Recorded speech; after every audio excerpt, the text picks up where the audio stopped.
Avengers doomsday की marketing काफ़ी ज़ोरों शोरों से चल रही है और अब कुछ फेमस एक्शन फिगर्स देखने को मिले हैं जो इससे जुड़े हो सकते हैं। अगर ये सारी इन्फॉर्मेशन सच निकलती है तो इसका मतलब ये होगा कि जो इमेजेस पहले लीक हुई थी वो एक्चुअली रियल थी और एआई से बनाई हुई फेक इमेजेस नहीं थी। इससे हमें डूम को हीरोज़ के साथ दिखाने वाला पहला ऑफिशियल पोस्टर भी मिल सकता है और इसके साथ कई दूसरी इंपॉर्टेंट डिटेल्स भी सामने आ सकती हैं। सो अगले कुछ मिनट्स तक हमारे साथ बने रहिए क्योंकि आज हम इन सभी न्यूज़ को डिटेल में एक्सप्लेन करेंगे। वीडियो के अंत तक बने रहना क्योंकि this is going to be very interesting. और हाँ, बिफोर वी कंटिन्यू, हमेशा की तरह मेरी आपसे ये रिक्वेस्ट है कि प्लीज़ चैनल को सब्सक्राइब ज़रूर कर लो, क्योंकि ऐसा करने पर आपका कुछ जाएगा नहीं, बल्कि आपको मिलती रहेंगी ऐसी ही और लेटेस्ट अपडेट्स। ऑलराइट, सबसे पहले मैं एक चीज़ क्लियर करना चाहता हूँ ताकि किसी का टाइम वेस्ट ना हो। लंदन में हाल ही में एक टॉय फेयर हुआ था जहाँ सपोजिटली अवेंजर्स डूम्सडे के फंको पॉप्स की पहली वेव को एक छोटे और प्राइवेट ग्रुप को दिखाया गया था। ये पूरा इवेंट बंद दरवाजों के पीछे हुआ था और उसी इवेंट में स्पाइडरमैन ब्रांड न्यू डे के फंको पॉप्स भी दिखाए गए थे, जिससे हमें ग्रे हल्क की पहली झलक मिली। ऑफिशियली बात करें तो स्पाइडरमैन ब्रांड न्यू डे के फंको पॉप्स अप्रैल में रिलीज होंगे, जबकि डूम्सडे के फंको पॉप्स नवंबर के आसपास एक्सपेक्टेड हैं।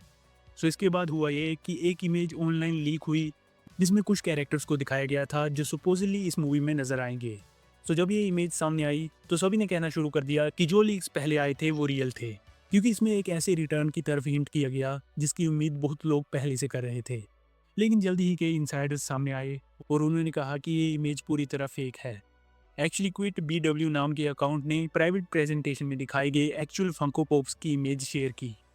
इसके अलावा ट्रैकर्स नाम का एक अकाउंट जो फंको पॉप न्यूज़ और लीक्स में स्पेशलाइज है, उसका भी यही कहना है कि ये लीक्ड इमेज फेक है। सो ऑनेस्टली कहूँ तो अभी ये श्योर नहीं है कि ये इमेजेस फेक है या रियल।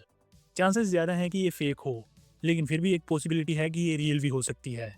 इसी वजह से मैं उस पॉसिबिलिटी को एक्सप्लोर करना चाहता हूँ, बिकॉज कुछ डिटेल्स पिछले साल आई इन्फॉर्मेशन से मैच करती हैं। सबसे पहले ये सुनने में आया है कि लोकी को अब गॉड ऑफ स्टोरीज नहीं बल्कि सिर्फ गॉड लोकी कहा जा सकता है।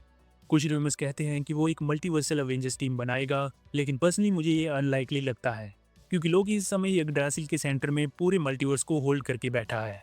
अगर वो उस पोजीशन को छोड़ता है तो सब कुछ और भी ज़्यादा अनस्टेबल हो सकता है।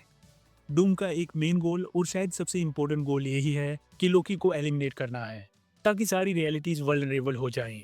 फंको पॉप्स की इस वेव में बाइनरी का अपीयरेंस भी दिखता है। ऑनेस्टली मुझे लगता है कि बाइनरी इस मूवी में ज़रूर होगी, चाहे ये फंको पॉप्स रियल हों या ना हों। लास्ट टाइम जब हमने मोनिका रैम्बो को देखा था तो वो मार्वल्स के एंड में फोक्स एक्समैन यूनिवर्स यानी अर्थ 10005 में थी और वहाँ पे बाइनरी भी मौजूद थी।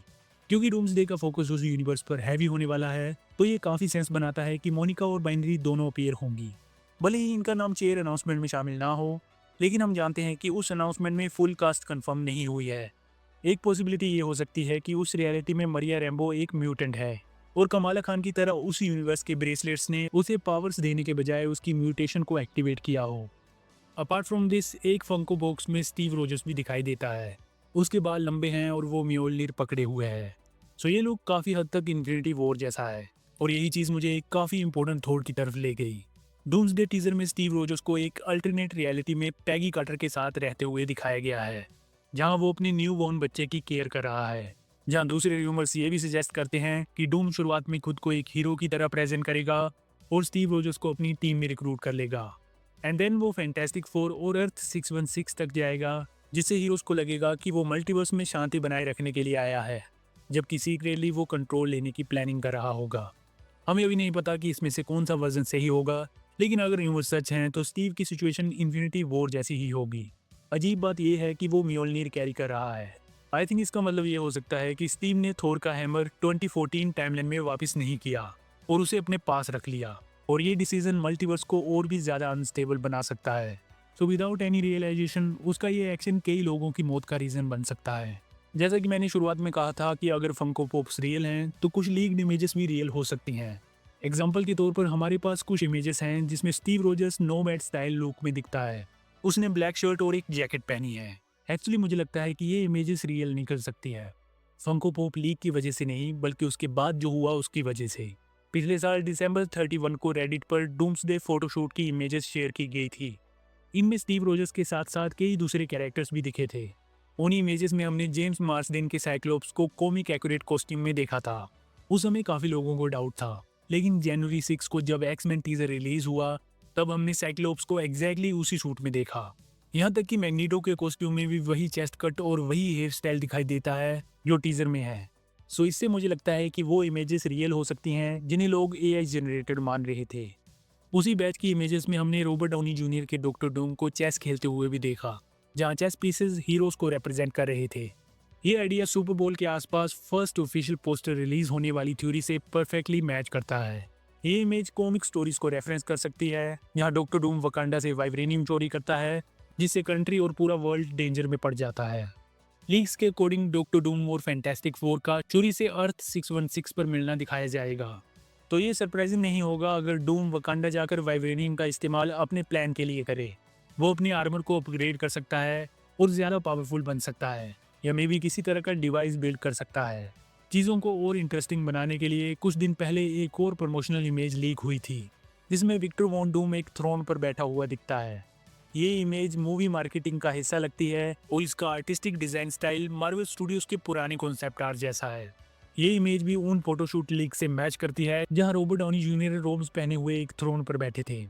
कुछ लीक्स ये भी क्लेम करते हैं कि डॉक्टर डूम इस मूवी में एक शील्ड और स्वॉर्ड का यूज करेगा। क्या ये वेपन्स वकांडा से लाए गए वाइब्रेनियम से बने हो सकते हैं? आई थिंक ये टोटली पॉसिबल है।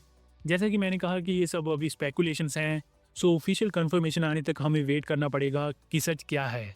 मैं सिर्फ इन्फॉर्मेशन और कुछ थ्योरी शेयर कर रहा हूँ। अभी तक कोई ऑफिशियल अनाउंसमेंट नहीं हुई है, तो आप जो चाहें उस पर बिलीव कर सकते हैं। So what do you think? आप इस सारी इन्फॉर्मेशन के बारे में क्या सोचते हैं? Let me know your thoughts in the comments. इसके अलावा कुछ दिन पहले डूम्सडे की ओपनिंग को लेकर कुछ इन्फॉर्मेशन सामने आई थी, जिसमें हमें बताया गया था कि इसमें हमें टोबी मैगवायर का स्पाइडरमैन और एक्समैन की टीम एक दूसरे के साथ लड़ते हुए दिखाए जाएंगे। इस पर मैंने इस वीडियो में ब्रीफली बात की है, तो इसे भी एक बार ज़रूर चेक कर लेना। और हाँ, ऐसी ही और इंटरेस्टिंग वीडियोज़ के लिए please make sure to subscribe my channel. I will see you in the next one. पसंद आया लाइक करो, पसंद नहीं आया तो टेस्ट इट।